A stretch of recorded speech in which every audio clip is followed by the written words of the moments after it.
Welcome back to my channel. My name is Kayla, and today we're going to be talking about what not to say to deaf or hard of hearing people. I have started a TikTok channel and I've been doing YouTube for about 4 years now, but because I'm starting to get a lot of more views, I'm also starting to get more hate comments. So these are based off of my hate comments. The first one pisses me off. And this is all based off opinion. All these comments and stuff, this is all my opinion, okay? I'm not saying this is fact for anything, so stop going in my comments saying I'm hurting the deaf community, which makes no sense. Anyway, 1, you are not deaf or hard of hearing because you can talk. Let's talk about it. What does that mean? So I was born deaf. I grew up hard of hearing. I got my first hearing aids in 6th grade.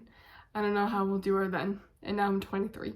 So I'm guessing like when I was 10, so I've been wearing them for 13 years. First language, sign language.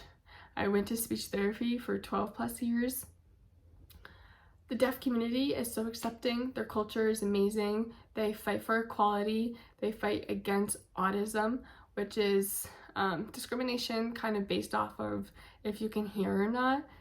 And so it's more specifically hearing people who do this, and even some hard of hearing creators have actually commented the same thing, which really surprises me because we fight for equality so much.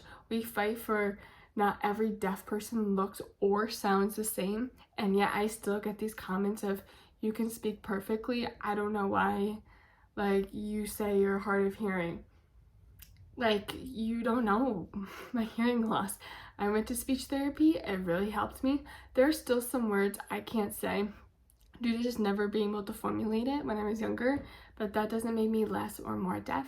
And also, what if somehow I just went profoundly deaf now and I was hearing my whole life? That would still make me deaf, right? And I would still be able to talk. So why are we hating on me when you don't know my hearing story, right? Okay. Number 2 is hearing people cannot teach American Sign Language. So I know I disagree. This is my opinion. I disagree with some people. I think a lot of people in the deaf community will agree with me, but there's also a lot of people who are, I'm going to say it, chronically online and just want to disagree with everything and gatekeep everything. So there's this thing called CODA, Child of Deaf Adults, and they are hearing and their parents or family members are deaf. So when they're home, they use American Sign Language as their mode of communication, and when they're at school or wherever, work, whatever, English is it. There are some deaf people with a lowercase d who do not know sign language and are less qualified to teach sign language than a CODA or a hearing person.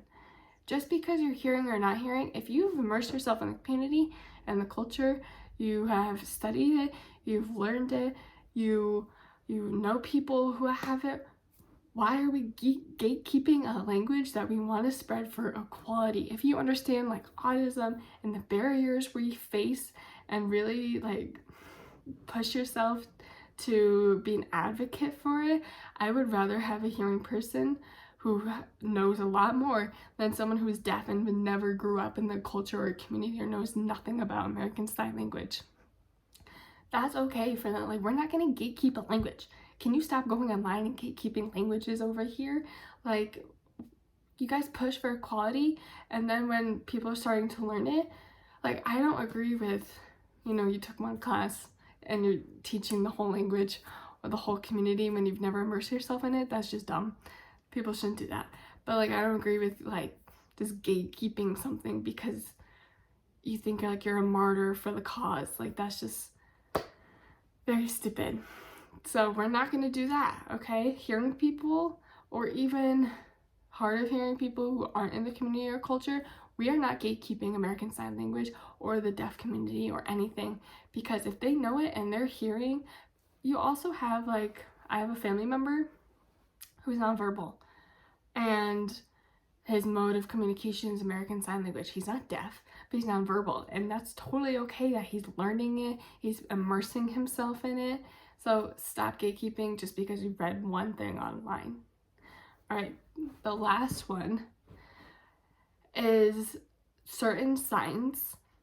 So what I love about American Sign Language is that there's so many, so there's like Pigeon Sign, which is a cross between English and American Sign Language for people who are like nonverbal, who they learned English and they didn't learn the American Sign Language grammar structure, but need some signs. Or Baby Sign Language, that is totally okay.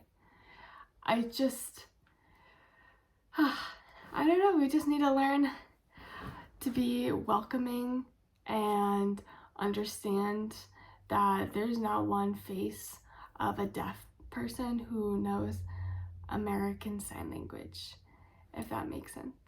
So yeah, I hope this video helped, and I'll see you guys next time.